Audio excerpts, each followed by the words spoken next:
Baik Bapak Ibu, kita akan memulai pengajian secara daring pada kesempatan pagi hari ini. Bismillahirrahmanirrahim. Assalamualaikum warahmatullahi wabarakatuh.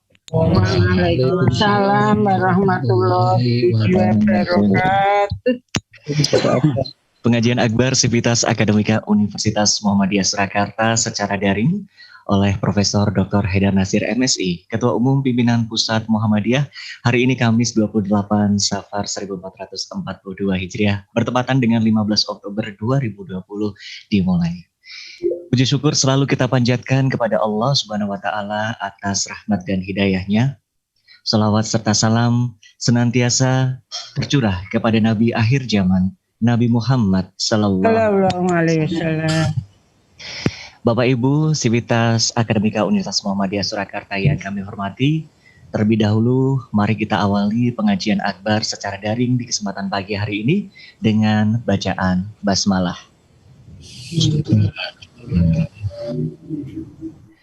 Selanjutnya akan kita simak pembacaan ayat suci Al-Quran. Akan dibacakan Quran Surat Al-Ahzab ayat 21 oleh Saudara Rofi. Kita sesuai permintaan dari sana, Pak.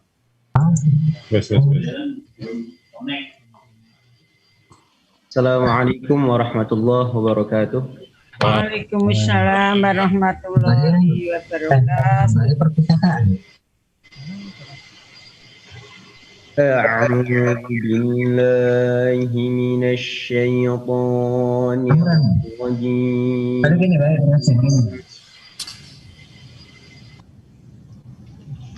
بسم الله الرحمن الرحيم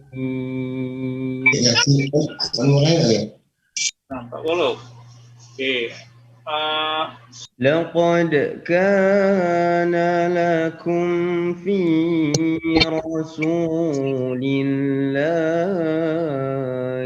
أسوة حسنة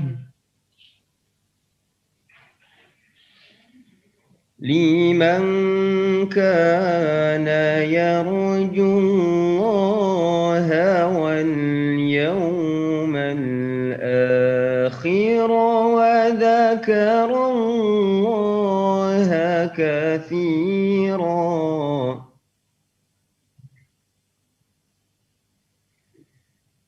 ولما رأى المؤمنون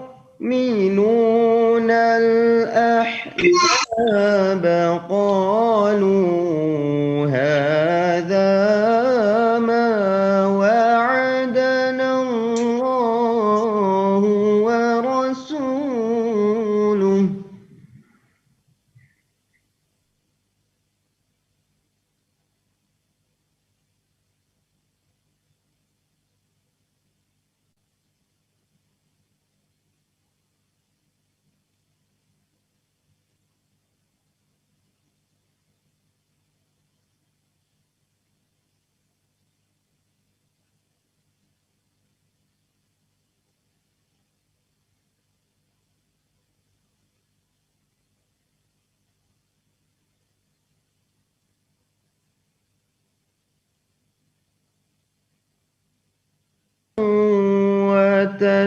وتسليما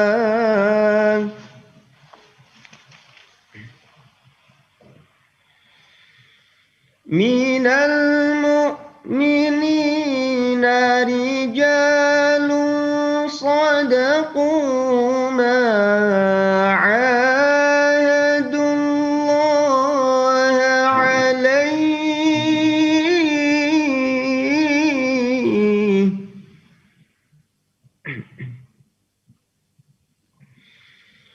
فمنهم من قضى نحبه ومنهم من ينتظر وما بدلوا تبديلا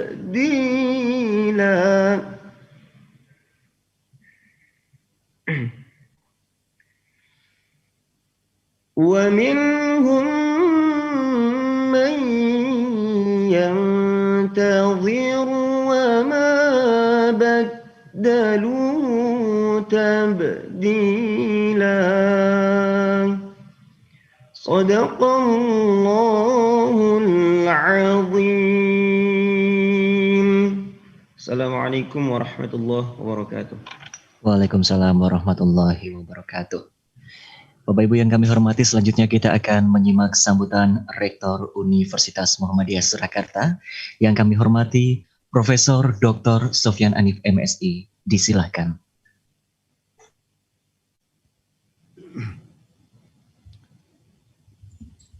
Bismillahirrahmanirrahim. Assalamualaikum warahmatullahi wabarakatuh. Innal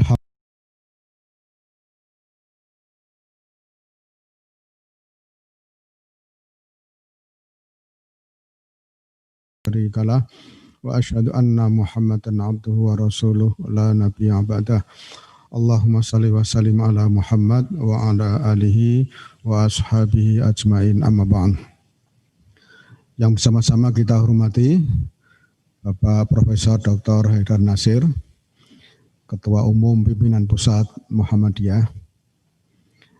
Yang saya hormati pejabat struktural di lingkungan UMS, mulai dari Wakil Rektor sampai ke Kaprodi yang hadir pada kesempatan pagi ini, Kepala Biro, Unit, dan seluruhnya, termasuk dosen dan karyawan. Kalau melihat partisipan sekarang sudah berapa itu? 200 lebih ya. Ya, ini kita harapkan seluruh dosen karyawan bisa mengikuti acara pengajian akbar ini.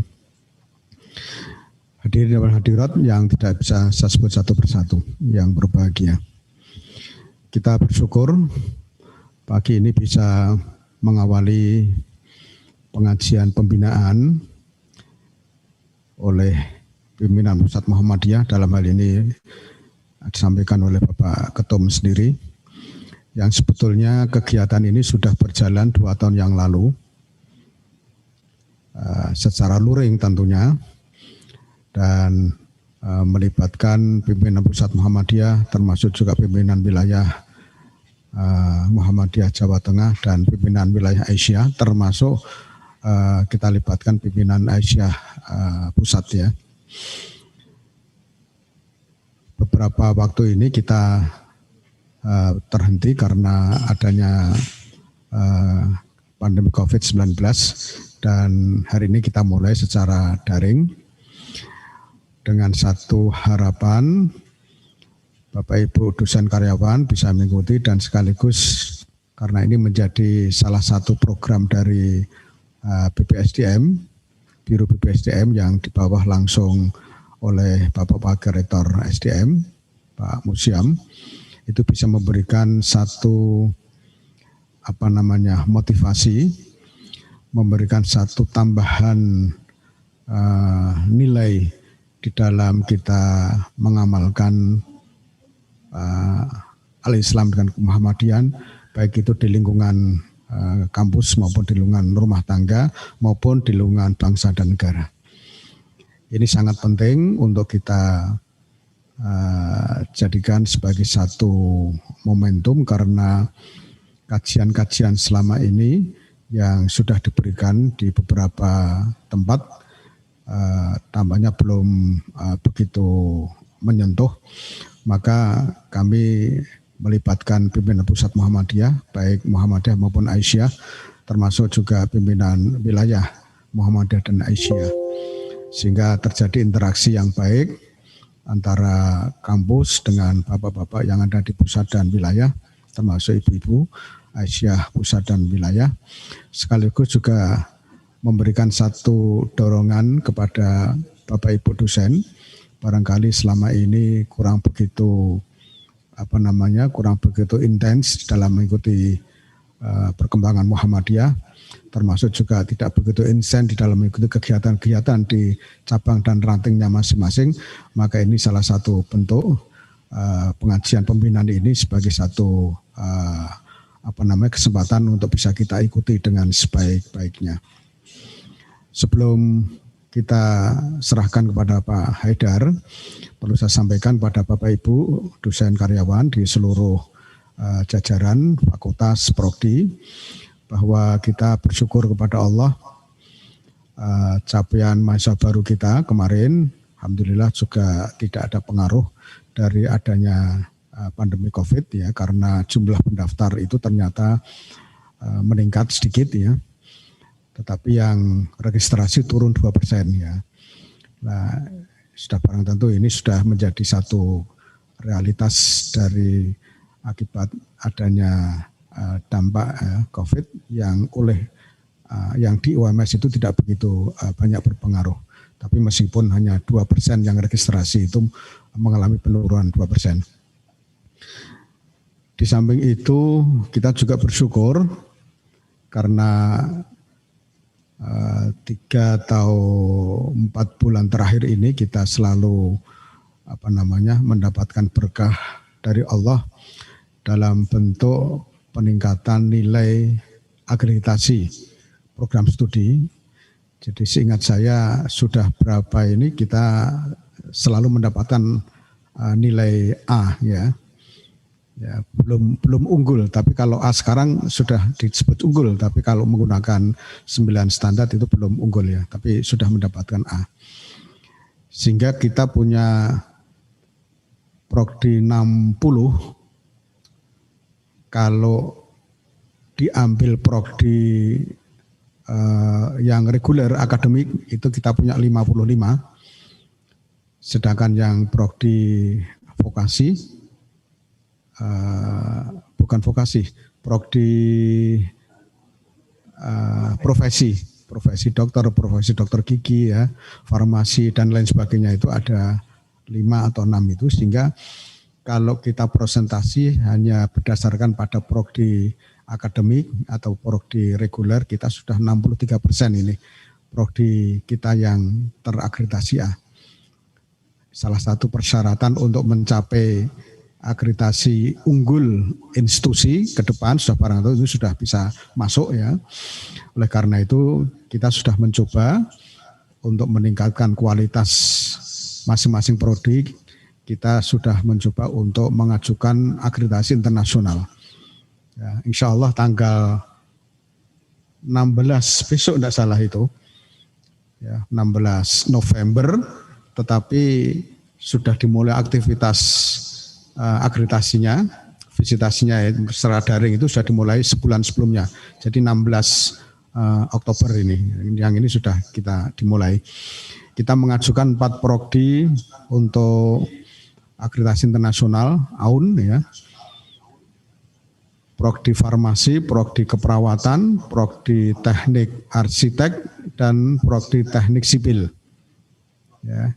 Sebelumnya ada 2 prodi yang sudah terakreditasi internasional IABI ya, yaitu prodi teknik kimia dan teknik industri. Nah, ini akan kita buat pola ya, yang tampaknya yang akreditasi program studi sudah terpola baik ini, karena setiap kali kita melakukan akreditasi nilainya alhamdulillah A terus ini, sehingga sudah berapa ini 36 atau berapa prodi yang sudah A. Nah, ini kita akan kembangkan, kita sudah memberikan pola kepada bapak-bapak, ibu-ibu pimpinan prodi di masing-masing program studi itu untuk memberikan kesungguhan, komitmen yang baik.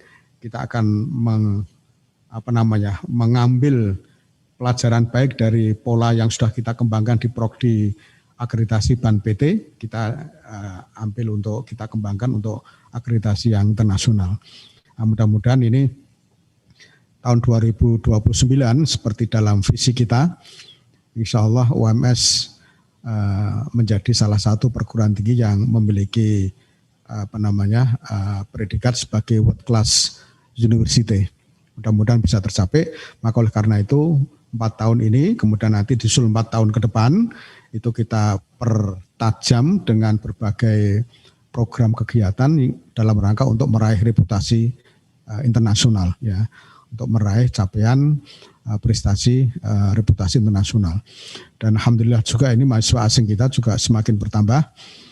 Ini yang tren sekarang ini kan mahasiswa dari Timur Tengah ya, tapi juga sekarang dari Afrika ya, termasuk dari Sudan ya, itu selalu dari tahun ke tahun itu jumlahnya meningkat, yang baik dibiayai oleh negaranya maupun yang kita berikan beasiswa dari UMS. Ini akan kita kembangkan kerjasama dengan beberapa negara Eropa ya, supaya mahasiswa asing kita bisa menyebar, tidak hanya terfokus di Timur Tengah dan Afrika, termasuk di Asia Tenggara ya. Sudah cukup juga banyak ini yang kita kembangkan dalam bentuk program double degree, kemudian student internship ya, pengakuan SKS ya, atau mungkin juga joint research dan sebagainya, yang itu semua akan menjadi salah satu nilai yang strategis dalam rangka untuk meningkatkan reputasi internasional kita. Ya, mudah-mudahan apa yang kita lakukan selama ini mendapatkan ridho dari Allah, dan UMS makin ke depan makin berkembang, makin maju dengan kontribusi, dengan komitmen, dengan loyalitas Bapak Ibu semua, baik itu para pimpinan maupun dosen dan tendik, yang selama ini saya rasakan semakin hari semakin membaik ya. Kita sudah mampu menciptakan kultur budaya kinerja di dalam institusi kita yang sangat baik ini, yang itu akan memberikan dampak yang positif terhadap perkembangan UMS ke depan. Mudah-mudahan sekali lagi kita dicatat oleh Allah sebagai amal soleh kita, membangun UMS, membangun Muhammadiyah pada umumnya, dan sekaligus membangun peradaban untuk Indonesia dan untuk dunia. Terima kasih. Assalamualaikum warahmatullahi wabarakatuh. Warahmatullahi wabarakatuh. Baik, demikian sambutan Rektor Universitas Muhammadiyah Surakarta, dan selanjutnya kita akan menyimak pengajian akbar yang akan disampaikan oleh Profesor Dr. Haidar Nasir, MSI. Kami persilakan Prof. Haidar untuk menyampaikan pengajiannya. Kami persilakan Prof. Assalamualaikum warahmatullahi wabarakatuh. Alhamdulillahi rabbil alamin. Salatu wassalamu ala khatamil anbiya'i wa khairil mursalin wa ala alihi wa sahbihi ajma'in. Amma ba'd. Yang saya hormati Pak Rektor Universitas Muhammadiyah Surakarta, Dr. Sofyan Hanif, bersama para wakil rektor, khusus Pak Musiam, Dr. Musiam, dan para pimpinan dan pejabat struktural di seluruh tingkatan di Universitas Muhammadiyah Surakarta, Pak Dahlan Rais bersama segenap anggota Badan Pembina Harian Universitas Muhammadiyah Surakarta, yang juga Ketua PP Muhammadiyah,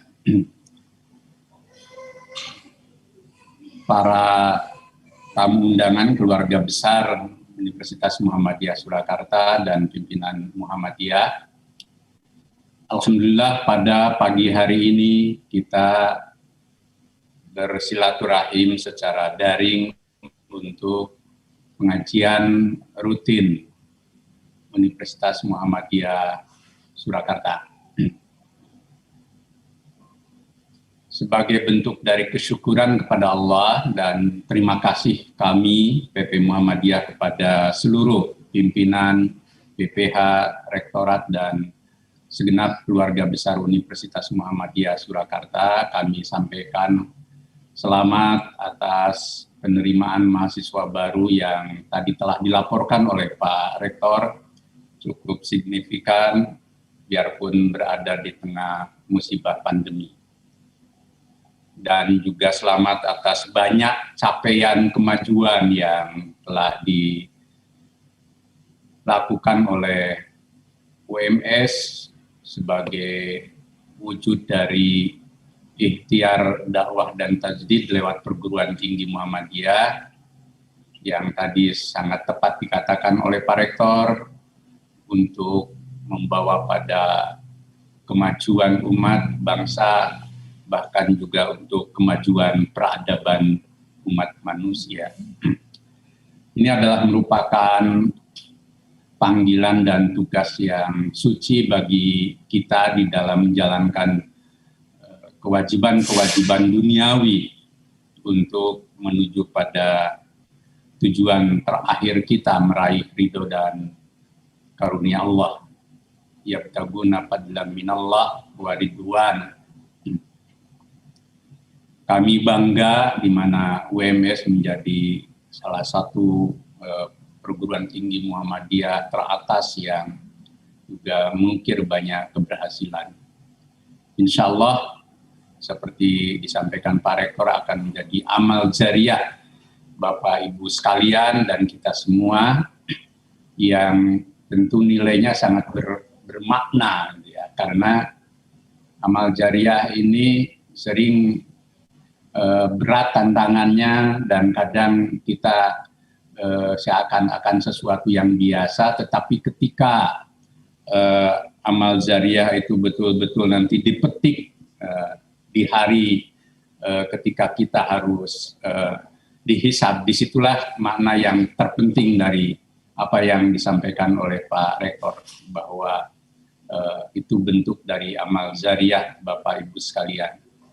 Karena itu PP Muhammadiyah menyampaikan terima kasih atas segala ikhtiar, kesungguhan, kemudian juga kegigihan dan kebersamaan yang telah dibangun oleh Universitas Muhammadiyah Surakarta. Pak Rektor, Ketua BPH dan segenap keluarga besar Universitas Muhammadiyah Surakarta, di dalam aktivitas kita di Muhammadiyah maupun secara khusus di UMS, tentu kegiatan kita itu bukan semata-mata panggilan profesi semata-mata, atau juga bukan merupakan aktivitas yang rutin semata-mata, tetapi ada sesuatu yang bernilai, ada sesuatu yang bermakna, yang bagi kita itu merupakan komitmen atau juga panggilan yang berufit, panggilan yang lahir dari hati, dari jiwa, yang melekat dengan alam pikiran kita dan orientasi tindakan kita, yakni bahwa kita bermuhammadiyah, kita berada di UMS dengan segala aktivitas itu, di samping dimensi profesi dan keduniawian, pada saat yang sama ada jiwa ibadah, ada ruh ibadah. Dan ruh ibadah inilah yang selalu melandasi, membingkai, kemudian juga menjadi orientasi kita melakukan berbagai aktivitas yang boleh jadi kalau secara lahiriah itu di saat kita punya banyak tantangan berat, tentu terasa berat. Di saat ada banyak hal yang ketika kita sudah berbuat baik pun orang kadang mengkritik dan mencela, gitu ya, padahal kita sudah berbuat. Atau juga dikala kita sudah optimal berbuat, selalu ada masalah. Nah, di saat-saat seperti itulah sesungguhnya apa yang disebut dengan ruh ibadah itu akan menjadi kekuatan ruhaniah kita untuk selalu membingkai, memberi makna, dan terus membangun optimisme. Dan beruntunglah kita selaku Muslim, lebih khusus sebagai keluarga besar Muhammadiyah, dengan keislaman kita, bahwa agama kita itu memberi fondasi bahwa seluruh aktivitas dan gerak hidup kita itu tidak lain dan tidak bukan karena panggilan komitmen ibadah. Wa ma khalaqtul jinna wal insa illa liya'buduni. Ayat ini sangat hafal aja. Ibadah itu makna terdalamnya kan at-taqarrub ilallah, mendekatkan diri kepada Allah. Jika dalam hidup kita itu selalu dekat kepada Allah, Allah yang Maha Rahman Rahim, Maha segala-galanya, Maha Kaya, Maha Pengambil keputusan, Maha Penghisab, dan seluruh sifat-sifat Allah yang Asmaul Husna menjadi jiwa kita, itu maka hidup kita ini akan menjadi selain bermakna akan selalu ringan hatta ketika kita banyak menghadapi kesulitan.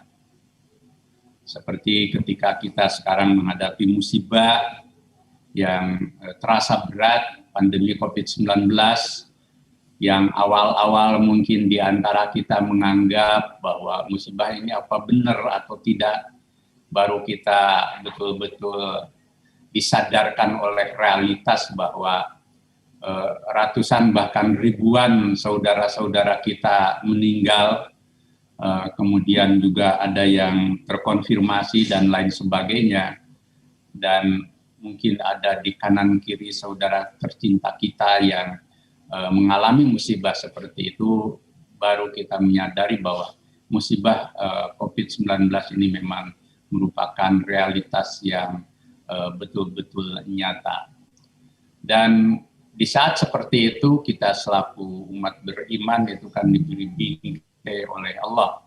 Wa ma asaba min musibatin illa biidnillah wa may yu'min billah yahdi qalbah. Bahwa sesungguhnya musibah itu adalah atas izin Allah, atas kuasa Allah, dan tidak lepas dari rengkuhan dan kedaulatannya.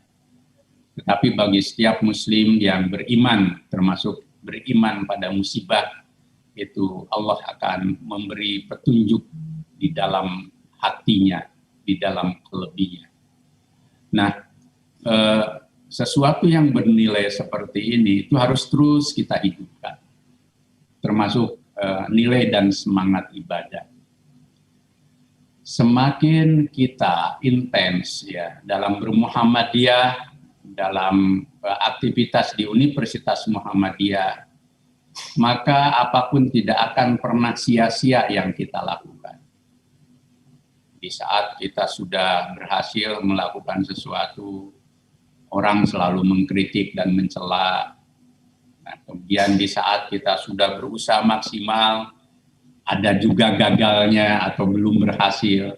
Begitu juga dalam kehidupan berbangsa bernegara.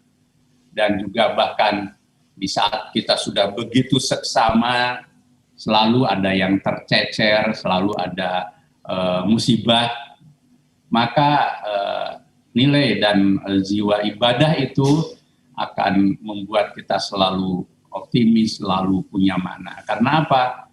Bahwa di atas segalanya itu ada kekuasaan Allah. Dan dari situlah at-taqarrub ilallah itu akan menghidupkan semangat hidup kita. Dengan semangat beribadah itu juga kita akan selalu punya nilai-nilai ruhani yang dalam. Ada nilai-nilai ruhani yang melampaui. Hidup itu kan tidak linier, gitu ya. Hidup itu tidak linier, selalu ada suka dan duka dan sebagainya. Nah, ketika kita punya hati yang hidup karena taqarrub ilallah itu, maka kita akan menjadi orang-orang yang ya mukhlis, orang-orang yang selalu lepas hati lillahi ta'ala. Jadi Kiai Dahlan itu sering atau mengutip ujarannya Imam Al-Ghazali yang penuh dengan hikmah. Beliau selalu mengutip kullun nas mautu illal ulama. Setiap manusia itu akan mati, baik mati dalam makna yang harfiah maupun mati sebagai sebuah kesadaran tentang hidup, gitu. Illal ulama, kecuali mereka yang berilmu. Jadi ilmu itu akan membuat kita punya tonggak, punya bingkai. Ya. Tetapi pada saat yang sama wal ulama mutahayyiruna illal amilun. Mereka yang berilmu itu juga akan mengalami keraguan, kebingungan, kecemasan, kecuali mereka yang beramal. Ilmu itu kan harus diamalkan. Nah, kadang orang sering bingung karena ilmunya, karena mungkin ilmunya tidak dipraktekkan. Tapi lebih jauh itu bahwa wal amiluna ala wazalin illal muhlisun. Mereka yang beramal pun penuh dengan kekhawatiran, mungkin amalnya tidak diterima dan sebagainya, kecuali mereka yang ikhlas. Nah, ikhlas itu menjadi samudra rohani kita yang yang tak terbatas itu ya, energinya itu. Orang yang ikhlasnya sudah sampai ke tingkat ulia, ya, ke tingkat tertinggi itu hidupnya insya Allah akan tumaknina. Di saat dia dapat nikmat, dia tidak akan berlebihan. Di saat dia mengalami musibah, dia tidak akan jatuh diri. Dan di saat juga dalam hidup dengan penuh warna, dia akan tetap terbingkai karena segala-galanya ada Allah Subhanahu wa Ta'ala. Nah, panggilan ibadah yang menumbuhkan jiwa ikhlas itu menjadi ciri dan karakter kita, orang Muhammadiyah. Dan itulah yang membuat kita ini terus bergerak. Saya pikir UMS ini bertumbuh besar dalam perjalanan yang panjang, itu juga sebagaimana amal usaha yang lain, itu hidup karena jiwa ikhlas para pendirinya, para perintisnya, sekaligus juga para penerusnya. Disinilah pentingnya bahwa pengajian-pengajian seperti ini juga selalu menghidupkan ruhani kita untuk terus merawat taqarrub kepada Allah sebagai nilai utama hidup kita, tapi juga sekaligus memberi inspirasi gitu ya, dan memberi nilai-nilai aktual agar dengan taqarrub kepada Allah kita menjadi orang yang ikhlas, dan dengan menjadi orang yang ikhlas kita menjadi orang-orang yang punya energi kehidupan yang terus menunaikan segala kewajiban dan memenuhi segala hak yang mesti kita peroleh, tetapi semuanya dengan penuh makna. Kemudian yang kedua, panggilan kita di dalam hidup ini itu panggilan sebagai khalifatu fil ardh, sebagai khalifah di muka bumi. Pak Rektor tadi dengan sangat bagus mengatakan bahwa dengan kita memajukan UMS dan bermuhammadiyah, kita akan membangun peradaban, memajukan umat dan bangsa. Atau juga seperti tema muktamar dan lagu muktamar yang tadi sudah disuarakan. Nah, menjadi khalifah di muka bumi itu menjadi pemakmur dunia, kan? Menjadi pemakmur. Wastakmarakum fiha. Jadi di surat Hud ayat 61, wa ansa'akum minal ardh wastakmarakum fiha. Jadi Allah yang telah menciptakanmu dari bumi, dalam makna dari tanah, dan kemudian menjadikan kamu untuk menjadi pemakmur dunia. Pemakmur itu ya membawa umran, membawa peradaban yang maju. Istilah Ibnu Khaldun itu umran. Jadi pembawa kemajuan peradaban dengan memakmurkan. Nah, semangat memakmurkan itu semangat khalifatul fil ardh. Orang Muhammadiyah kenapa selalu tidak pernah berhenti untuk berpikir, untuk berbuat, untuk melakukan sesuatu yang kadang perbuatan dan amaliyahnya itu tidak hitung-hitung gitu ya. Yang mengurus amal usaha saya tahu baik di tingkat dasar menengah, di di panti asuhan, di perguruan tinggi, di rumah sakit. Itu banyak pekerjaan-pekerjaan yang dilakukan itu melebihi kapasitas waktu misalkan. Kalau hitung-hitungan profesi yang sifat duniawi semata, itu kan ada ujaran yang sangat materialistik. Ada kerja, ada uang, ada keringat, ada uang. Nah, idiom yang materialistik ini tidak begitu berlaku di Muhammadiyah. Secara proporsional dan profesional memang ada nilai-nilai apa yang kita lakukan secara profesi itu ada uzronya, ada kompensasinya. Dan insya Allah Muhammadiyah sebagai persyarikatan termasuk UMS, lewat BPH, lewat rektor, semuanya juga akan menunaikan kewajiban untuk memenuhi apa yang menjadi profesi setiap keluarga yang aktif di dalamnya itu. Tetapi ada banyak hal yang hidup kita ini tidak diukur oleh uang, tidak diukur oleh materi atau hal-hal yang disebut sebagai budaya dan perilaku indrawi yang serba materialistik. Ada banyak hal yang justru nilainya nilai ukhrawi, nilai-nilai yang melampaui batas dunia. Nah, kenapa? Karena semangat kekhalifahannya itu juga satu paket dan satu jiwa dengan semangat beribadahnya. Sehingga menjadi khalifah di muka bumi itu kemudian ada koridornya. Inna salati wa nusuki wa mahyaya wa mamati lillahi rabbil alamin. Itu ruh hidupnya setiap muslim, setiap orang Muhammadiyah. Sehingga ketika dia berbuat sesuatu yang lebih dan tidak diukur oleh nilai materi yang bermakna ujro, dia punya nilai ajra hasanah, nilai pahala. Yang nilai pahala itu sifatnya adalah sesuatu yang imateri, sesuatu yang ruhani, sesuatu yang sifatnya bukan lagi indrawi gitu ya. Nah, nilai ruhani, nilai non materi ini yang disebut pahala itu tizarohnya itu sudah tidak lagi dengan pimpinan persyarikatan, tidak lagi dengan BPH, tidak lagi dengan rektor, ya. Tetapi kita sebagai Abdullah dengan Allah, tizarohnya dengan Allah, dan Allah akan selalu melipat gandakan bahwa apa yang kita perbuat sebagai kebaikan itu ya pahalanya berlipat ganda. Nah, itu menjadi energi hidup kita.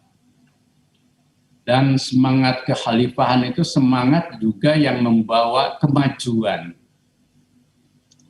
Kita bersyukur ada di organisasi yang sejak awal pendirinya, termasuk pendiri Aisyah tentu saja di dalamnya, itu memiliki orientasi keislaman yang maju, yang disebut dengan Islam berkemajuan. Kata kemajuan itu memang asli dari Kiai Dahlan. Bahkan tertera di dalam statuten Muhammadiyah yang pertama. Jadi tujuan Muhammadiyah itu sebagai perhimpunan kan satu, menyebarluaskan hal ihwal agama Islam di seluruh Indonesia, awalnya di seluruh residensi Yogyakarta. Yang kedua, memajukan. Nah, memajukan hal ihwal agama Islam itu membuat Islam itu menjadi maju cara berpikirnya dan lain sebagainya. Dan Kiai Dahlan tidak cukup dengan pemikiran, tetapi berbuat sesuatu yang nyata. Bagaimana beliau memelopori rumah sakit, panti asuhan, gerakan bela kaum miskin dan yatim dengan Al-Ma'un, yang ratusan tahun orang menghafal ayat itu tetapi tidak menimbulkan perubahan dan kemajuan, tapi di tangan seorang Dahlan lalu menjadi etos kemajuan. Lahirlah rumah sakit. Itu tidak bisa dibayangkan bahwa betul institusi rumah sakit dan sebagainya itu sudah ada di masa-masa lalu, baik dalam era kejayaan Islam maupun dalam kejayaan masyarakat modern Barat, tetapi dengan jiwa al-ma'un itu ada kontekstualisasi di mana rumah sakit dan gerakan untuk pembebasan pemberdayaan kaum du'afa mustad'afin itu lahir dari Al-Quran itu sendiri. Mengajarkan surat Al-Asr itu ya, ayat surat Al-Asr sampai 6 sampai menurut riwayat juga 8 bulan lamanya. Padahal surat ini kan pendek. Tetapi surat ini sangat mendalam sekali. Sampai Imam Syafi'i mengatakan law tadabbarun nas ala hadhihi surah lawasi'athum. Andaikan semua orang manusia itu yang beriman terutama mempelajari, memahami surat Al-Asr itu sudah tercakup seluruh isi Al-Quran. Biasa para ulama selalu punya berpikir yang metaforis seperti itu, tetapi isinya mendalam. Nah, dari kata Al-Asr saja itu kan selama ini kita memaknai Al-Asr sebagai waktu ya. Jadi betul sampai kemudian menjadi etos orang Muhammadiyah itu tepat waktu. Itu ketat sekali dengan waktu. Dan lalu ketika orang lain mengatakan waktu adalah uang, bagi orang Islam waktu itu punya nilai yang substantif selain duniawi tapi juga ukhrawi. Yusuf Qaradawi bahkan asar itu juga memberi makna dan jiwa pada asariyah. Asariyah itu modernity, kemodernan. Dan Muhammadiyah menjadi gerakan modern, gerakan yang menghadirkan Islam sesuai dengan tantangan zaman atau gaya zaman itu karena memang jiwa Al-Asr yang melahirkan spirit di mana kesadaran kita tentang waktu itu membuat kita punya etos kemajuan yang tinggi. Maka orang Muhammadiyah itu kan tidak kenal lelah itu ya, untuk selalu berpikir mencari sesuatu. Maka kalau sekarang misalkan kita padam orientasi dan pemikiran kemajuannya, saya pikir kita malu pada Kiai Dahlan. Kita sekarang sudah banyak para ulama, baik ulama yang khususi ilmu-ilmu agamanya mendalam, belajar di Timur Tengah maupun di dalam negeri puluhan tahun, juga ahli-ahli ilmu pengetahuan umum, baik dari dalam negeri maupun dari luar negeri, bahkan banyak yang doktor, PhD, dan guru besar itu ya. Tetapi kalau kemudian pemikiran-pemikiran kita tidak maju, ya berarti kita tidak bisa melanjutkan jejak apa yang dilakukan oleh Kiai Dahlan. Ya. Padahal Kiai Dahlan itu orang yang lahir dalam kultur tradisional, gitu ya, kemudian terkungkung dalam budaya keraton waktu itu, bermukimnya juga tidak terlalu lama, tapi pulang menjadi seorang mujaddid, menjadi seorang pembawa. Karena apa? Karena selain hatinya yang selalu hidup tadi, itu pikirannya yang terus dihidupkan. Maka selain kita perlu tazkiyatur ruhiyah atau tazkiyatun nafs, memperkaya ruhani kita dengan jiwa ibadah. Kemudian yang kedua yang perlu juga hidup di UMS dan kita di Muhammadiyah itu ya kita harus menghidupkan pemikiran. Ya. Jadi harus ada ihya fil fiqh gitu ya. Jadi makna tajdid itu kan ada 3 setidaknya itu di dalam lisanul Arab itu kan. Satu tajdid itu i'adatu syai' ka mubtada, mengembalikan sesuatu pada aslinya. Jadi kalau ada benda jatuh gitu kemudian kita kembalikan itu tajdid. Itulah yang disebut pemurnian. Ketika Islam sudah banyak penyimpangan, kita kembalikan itu arruju ilal Quran wa sunnah, itu maknanya tajdid dalam makna tandif atau tajrid yang disebut dengan i'adatu syai' ka mubtada tadi. Jadi tidak benar ada orang yang berapologi, ya biasalah tetangga sebelah bukan ngerasa nih, kita cuma ngomongin aja. Mengatakan kami memang tidak arruju ilal Quran wa sunnah, maksudnya mau sinis-sinis pada kita lah gitu, yang punya jargon itu. Kenapa? Ya karena mereka yang arruju ilal Quran wa sunnah itu mungkin pernah pergi jauh gitu ya, sehingga kemudian harus kembali lagi. Itu kelihatannya benar tapi nggak benar gitu ya. Jadi dalam kenyataannya yang konteks arruju ilal Quran wa sunnah itu yang ada tuh saya kamu tada tadi. Ada satu banyak fase dalam perjalanan umat Islam itu, Islam kehilangan lagi keasliannya. Ini kejadian ini terjadi setelah Baghdad jatuh pada tahun 1258. Lalu muncul kekuasaan Mogol di Islam, lalu banyak pengaruh-pengaruh. Nah, dari situlah kan lahir gerakan-gerakan pembaharuan Islam. Nah, tapi yang kedua, tajdid punya makna al-islah, al-ihyah, menghidupkan sesuatu yang mati, termasuk di dalam kehidupan kita, menghidupkan pemikiran. Jika Kiai Dahlan telah meletakkan banyak fondasi kemajuan, nah kita harus lebih maju lagi. Dan membawa pemikiran yang maju itu bukan liberal, bukan sekuler. Saya pikir Islam kalau dipijak dengan benar, dimasuki secara benar, itu insya Allah sejauh berpikir dan setinggi apapun orang Islam berpikir, dia tidak akan jadi sekular liberal. Karena bingkainya jelas gitu ya. Tetapi kita pada Islam, spirit ikro, spirit tafakur, ya, selain tazakur gitu ya, tanadzur, gitu. Ini juga harus terus dihidupkan. Nah, kalau misalkan sekarang alhamdulillah untuk menghidupkan semangat beribadah mahdoh, ada gerakan sholat jamaah, itu udah bagus itu, dan harus terus kita hidupkan. Lalu ada bahkan sekarang gerakan tahajud gitu ya, sampai ada tahajud call gitu, lewat WA gitu ya. Ya bagus-bagus saja gitu, biarpun sebenarnya itu urusan individual ya, tapi bagus-bagus. Tapi pada saat yang sama juga, kalau umat Islam tadi ingin membangun peradaban, ya harus kita juga menghidupkan pemikiran. Nah, alhamdulillah Tajdid dan Muhammadiyah sudah punya patokannya. Memahami Islam itu juga memahami kehidupan yang kompleks, ya patokannya dengan bayani, dengan burhani dan irfani.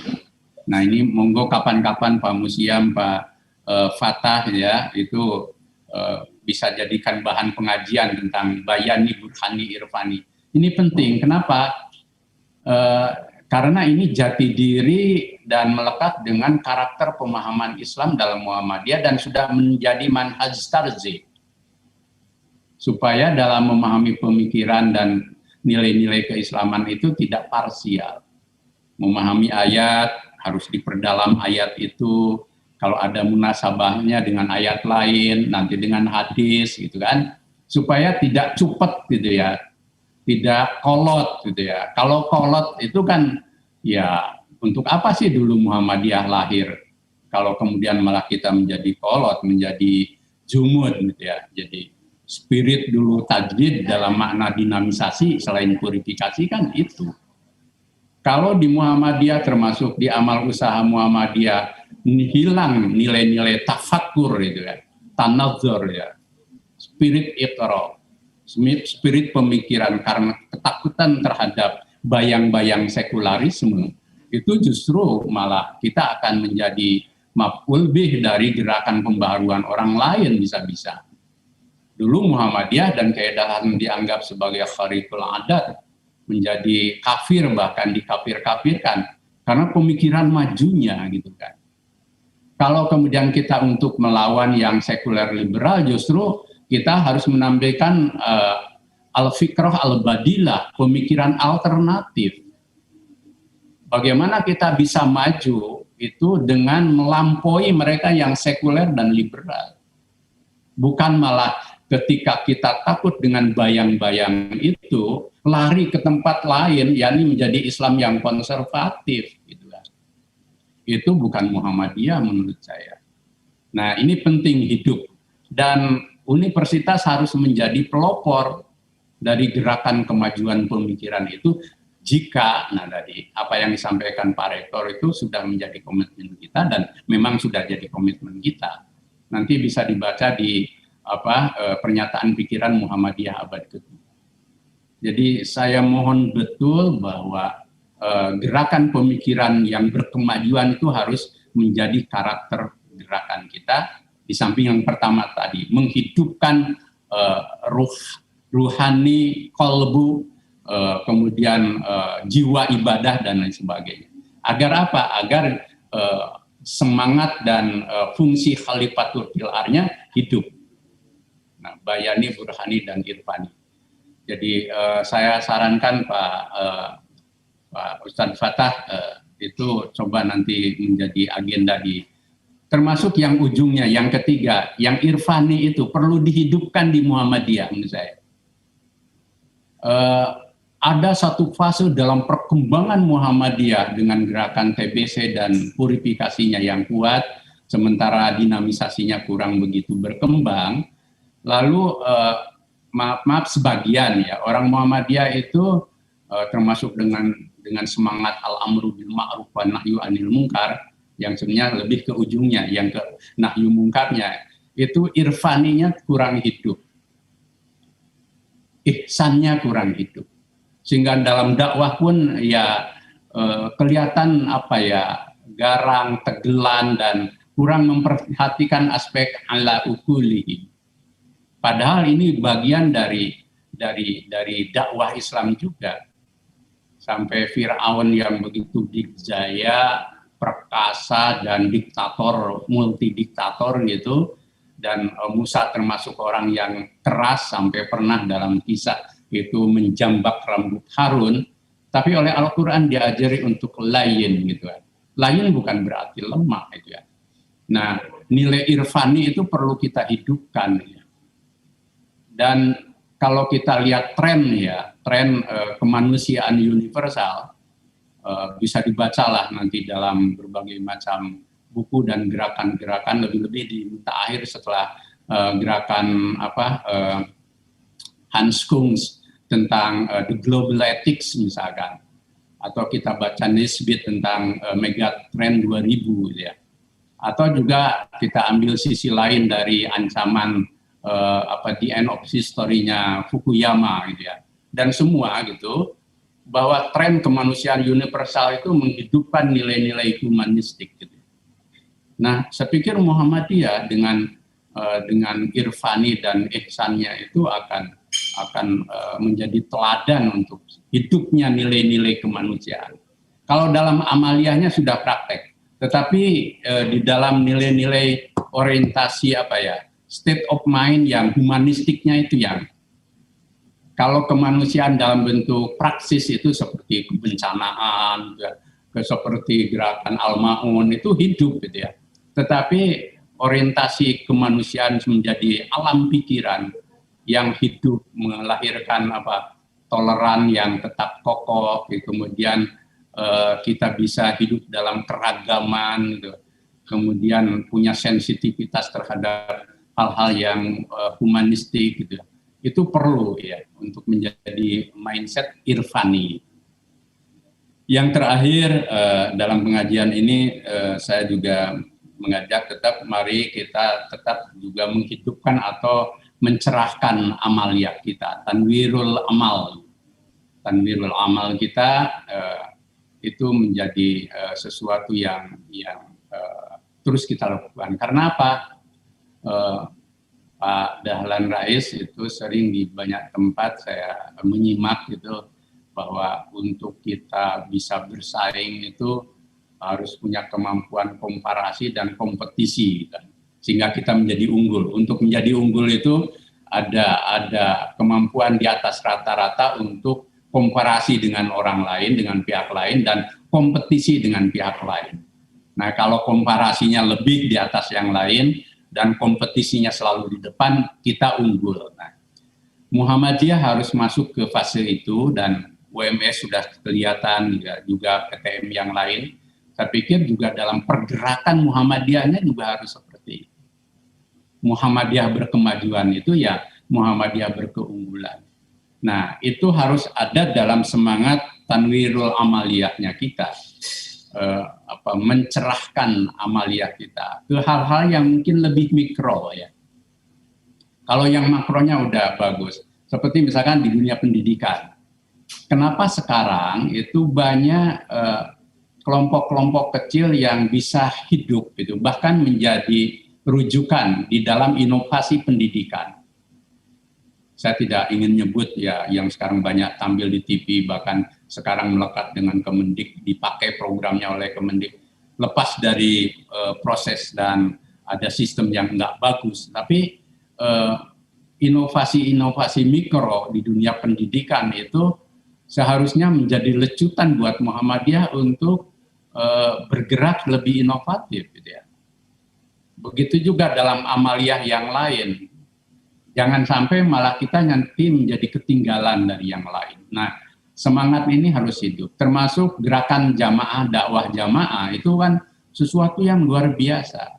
Kemudian konsepnya sudah diperbaiki lewat gerakan komunitas, dakwah komunitas. Tetapi bagaimana sih aplikasinya? Nah, ini perlu integrasi gerakan ranting ya. Gerakan ranting dengan masjid, dengan kelompok-kelompok sosial termasuk di situ Aisyah hidup. Nah, kalau itu terjadi, dua hal yang bisa kita peroleh. Satu, Muhammadiyah, Aisyah dan seluruh kekuatannya itu akan hidup di tengah masyarakat dan tidak tercerabut dari akal kultural masyarakat. Nah, sekaligus juga kita memperbaharui gerakan jamaah, dakwah jamaah itu sesungguhnya kan koreksi. Kalau mau kita simpulkan, koreksi terhadap cara dakwah dulu kita yang main hantam, termasuk dalam memahami tradisi dan budaya. Maka dengan gerakan jamaah, dakwah jamaah itu kita mencoba mana sih budaya, tradisi masyarakat yang bagus, yang terus harus kita perbagus. Mana yang tidak bagus yang harus kita eliminasi dengan pendekatan dakwah. Itulah yang kemudian disebut dakwah kultural. Nah, kalau itu kita hidupkan, saya pikir Muhammadiyah akan kokoh di tengah masyarakat, bukan malah terasing.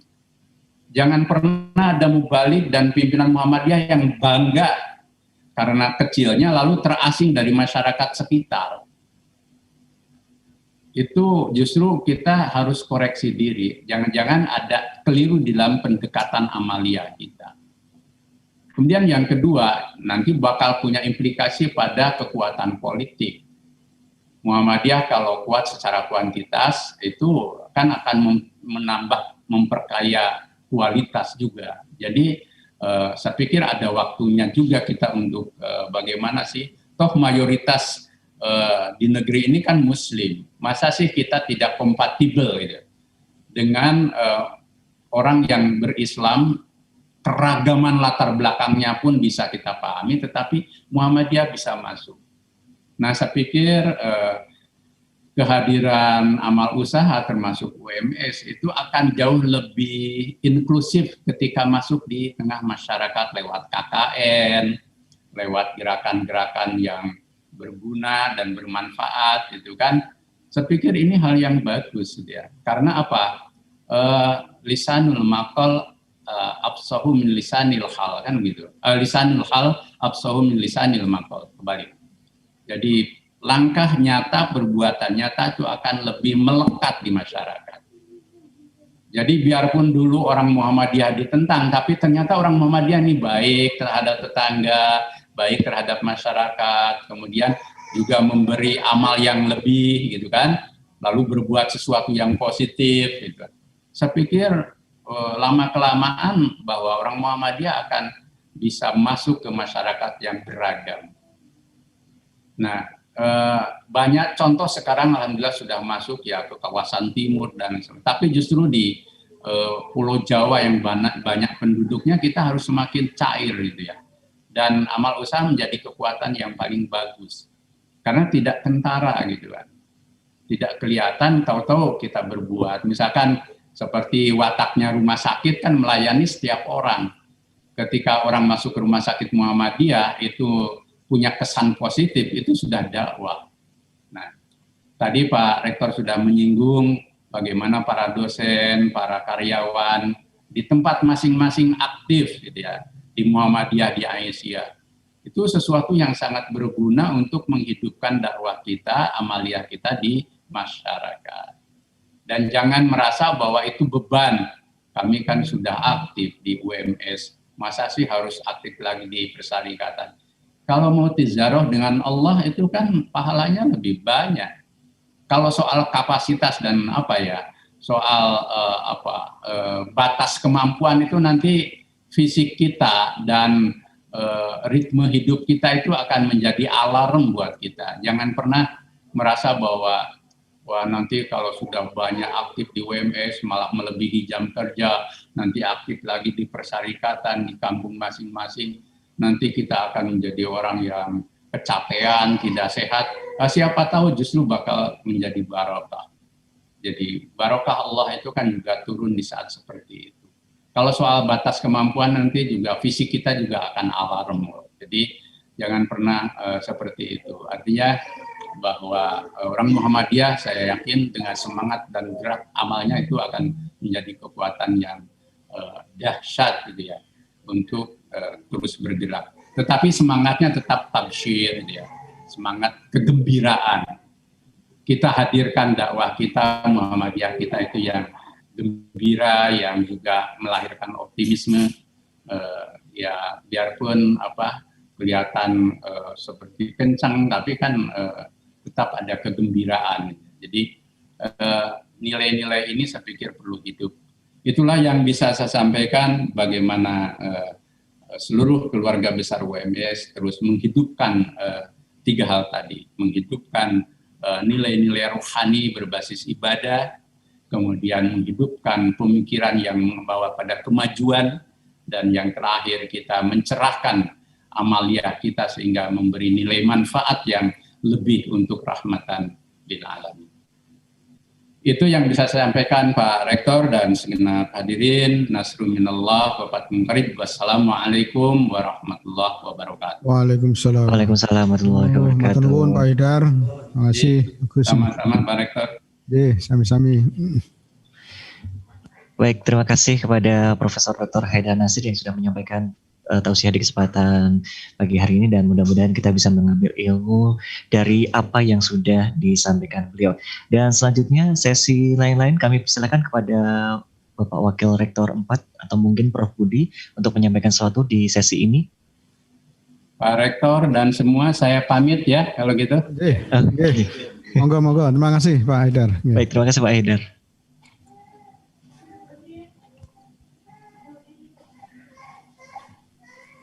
Baik, di sesi ini adakah untuk disampaikan pada Sivitas Akademika UMS untuk Pak Wakil Rektor 4, Dr. Muhammad Musian? Monggo, kami persilahkan. Assalamualaikum warahmatullahi wabarakatuh. Insya Allah pengajian ini akan menjadi tradisi yang akan kita laksanakan secara rutin. Nanti kita rembuk lagi apakah kita perlu bulanan atau 2 bulanan. Untuk tema pengajian berikutnya yaitu tentang manhaj Muhammadiyah. Nanti pembicaranya akan kita diskusikan dulu siapa yang akan mempresentasikan pengajian untuk berikutnya. Waktunya nanti juga BPSDM beserta dengan Sekretariat Rektorat akan mengatur lebih lanjut ya. Demikian Mas Azhar yang dapat saya sampaikan untuk pengajian berikutnya. Assalamualaikum warahmatullahi wabarakatuh. Waalaikumsalam warahmatullahi wabarakatuh. Baik, terima kasih Pak Musiam atas informasi yang sudah disampaikan. Baik, Bapak Ibu yang kami hormati, Sivitas Akademika Universitas Muhammadiyah Surakarta. Dalam Pak Anam mau menambahkan, silakan monggo. Ya, silakan. Terkait kegiatan besok Mas Azhar. Boleh, silakan Pak Anam. Bapak Ibu yang saya hormati, Assalamualaikum warahmatullahi wabarakatuh.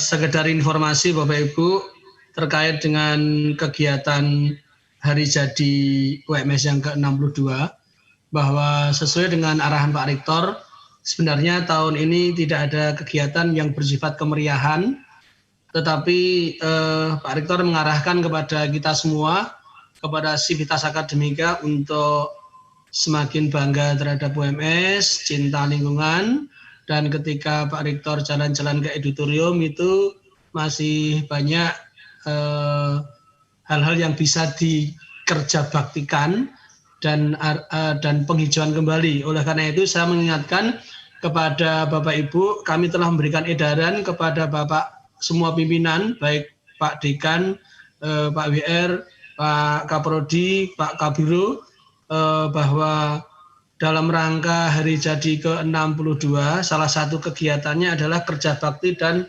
penanaman pohon kembali di kawasan editorium. Bapak Ibu, perlu kami sampaikan bahwa kerja bakti ini bergiliran, tidak semuanya hari Jumat. Jadi Bapak Ibu punya jadwal giliran masing-masing, sebagaimana yang kami informasikan melalui Bapak-Bapak KTU, kemudian kami kirim ke Bapak-Bapak Dekan, juga kami buatkan meme ataupun informasi melalui leaflet, bahwa untuk hari Jumat itu diawali dari FKIP Bank Jateng Syariah, BPH, dan Rektorat. Kemudian selama 8 hari akan berturut-turut kita menanam pohon di sana. Untuk hari Jumat memang diawali oleh Pak Rektor dan Pak Ketua BPH. Kemudian hari Sabtunya itu masih Pak Rektor dengan keluarga besar FEB, kemudian semua prodi di FEB, Dapen, LCM, Biro Audit Internal, IMM, Pondok Sopron, dan Biro Keuangan. Insya Allah nanti masih Pak Rektor untuk penanaman yang pertama. Hari Minggu bersama Bapak Wakil Ketua BPH, Bapak Dr. Andes Marpuji Ali, MSI, itu bersama keluarga besar teknik, seluruh kaprodi teknik, LPIDB, vokasi pada hari Ahad, tanggal 18. Kemudian dilanjutkan pada hari Senin, itu nanti yang memberi amanat Pak WR1 bersama keluarga besar FIK, keluarga besar Fakultas Farmasi, keluarga besar prodi-prodi di FIK dan Farmasi, KUI, LPPI, MUP, dan LPPM. Berikutnya pada tanggal 20 hari Selasa, itu nanti yang beri amanat Pak WR2, yang menyerahkan tanaman Pak WR2, seluruh keluarga besar pasca sarjana, seluruh kaprodi pasca sarjana, ditambah dengan Biro IT, keluarga besar PAI atau Fakultas Agama Islam, beserta prodinya, itu kami undang hari Selasa untuk kerja baktinya. Hari Rabu kami mengundang Fakultas Psikologi beserta prodinya, kemudian Fakultas Komunikasi dan Informatika, Biro Kemahasiswaan, Perpustakaan, Tapak Suci, Pesma Mas Mansur, Aum Bersinar. Insya Allah ada amanah dari Pak WR3 sekaligus yang menyerahkan tanaman kepada panjenengan semua. Kemudian pada hari Kamis tanggal 22 itu yang akan beri amanat Pak WR4 sekaligus menyerahkan tanaman kepada Fakultas Kedokteran beserta prodinya, Fakultas Kedokteran Gigi, Fakultas Geografi, kemudian ditambah LPPIK, BAA, dan BPSDM. Dan kitab yang hari Jumat terakhir itu baru keluarga besar BAU, Kokam, Satpam Parkir, Outsourcing, MMC. Bapak Ibu, kegiatan akan dimulai jam 6 pagi, kemudian kita cek dulu, kita kondisikan sesuai dengan protokol kesehatan. Jam 6:30 kita mulai senam, kira-kira setengah jam. Setelah senam ringan setengah jam, kemudian ada amanah dari pimpinan, mulai dari Pak Rektor dan BPH sampai dengan Pak Wakil Rektor tadi. Kira-kira 15 menit sekaligus penyerahan pohon yang akan ditanam. Sehingga Bapak Ibu, semua dekan, semua prodi, semua kabiro, dan mitra-mitra yang kita undang itu diharapkan untuk bisa menanam pohon, termasuk Bank Jateng Syariah. dan pohon itu akan menjadi kenangan bagi panjenengan selagi pohon itu masih hidup. Kecuali kalau panjenengan tidak merawat. Oleh karena itu dimohon untuk bisa merawat, sesekali menyirami, memberi pupuk, sehingga pohon itu akan menjadi kenangan bagi keluarga prodi maupun dekan maupun biro dan seterusnya. Oleh karena itu kami mohon besok membawa sapu lidi, ember, cangkul, sabit, atau aneka pemanis kreativitas, baik itu dari bambu, dari tali, ataupun dari yang lain. Karena akan ada 3 lomba yang akan dinilai oleh tim yang dipimpin oleh Pak Kuswaji, Bu Indrawati, Pak Yoyon, dan Bu Weni. Untuk lubangnya itu sudah disiapkan oleh BAU, sehingga tidak perlu lagi mencangkul pakai linggis, cukup untuk nguruknya saja. Kemudian ada namanya, tetapi nama prodi, tetapi baru kertas. Bagi dekan, prodi, ataupun kabiro yang ingin memberikan nama dengan hiasan-hiasan, dipersilahkan. Itu sebagai pertanda bahwa pohon itu yang menanam adalah prodi yang bersangkutan, atau dekanat, atau mungkin kabiro. Oleh karena itu Bapak Ibu dimohon sesuai dengan gilirannya, karena ini memang pandemik, arahan Pak Rektor tidak semua 2.300-an datang, tetapi setiap hari kira-kira maksimum 250. Dan itu sangat cukup luas auditorium. Oleh karena itu besok kita ketika senam itu kita ndaplang 2 kali. Kemudian kita akan menyebar di titik-titik tanam pohon yang telah disiapkan oleh tim, sehingga Bapak Ibu akan menyebar. Bapak Ibu, kita akhiri dengan sarapan bersama dan masuk ke gedung main hall auditorium.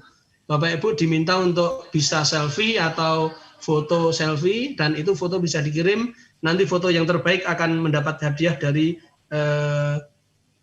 panitia. Sehingga Bapak Ibu, untuk kegiatan penghijauan kembali auditorium ini memang milik kita bersama, kita lakukan bersama-sama dalam rangka hari jadi yang ke-62. Panitia menyediakan 110 tanaman yang akan ditanam oleh mulai Pak Rektor sampai kepala unit terendah atau mitra, termasuk IMM, HW, Korkom, dan seterusnya tadi. Oleh karena itu Bapak Ibu, kami sekali lagi kami mengundang Bapak Ibu untuk rawuh sesuai dengan gilirannya masing-masing.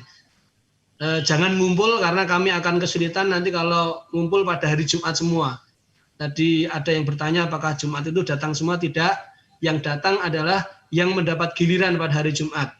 Sehingga ini 8 hari kita gotong royong, kemudian hari ke-9 tanggal 24 akan kita akhiri dengan pidato Pak Rektor, pidato hari jadi.